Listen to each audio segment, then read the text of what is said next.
बराच वेळ या सगळ्या गोष्टीचा विचार करत होतो आणि तेव्हा कुठं जाऊन लक्षात आलं की हे जग रीलवरल्या लोकांना भाव देतं, रीलवरल्या लोकांना मोठेपण देतं। जर तुम्ही फाईट करणार असाल, 2-4 लोक हवेत उडवणार असाल, हेलिकॉप्टरने एंट्र्या करणार असाल आणि वेगवेगळे सीनच्या माध्यमातून रस्सी बांधून VFX वापरून तुम्ही सीन तयार करून लोकांच्या समोर ते मांडणार असाल तर ते लोकांना आवडेल।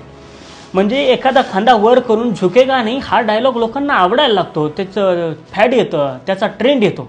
मात्र त्याच खांद्यावरती उभ्या जगाचं ओझं घेऊन राबराब राबणारा आमचा शेतकरी मात्र कधी हिरो ठरत नाही आणि हीच खऱ्या अर्थानं कुठेतरी शोकांतिका वाटायला लागते। पुष्पासारखं एखादं काल्पनिक पात्र जे 2 नंबरचे धंदे करतं, स्मगलिंग करतं आणि ते कुठेतरी रोल मॉडेल लोकांना वाटायला लागतं।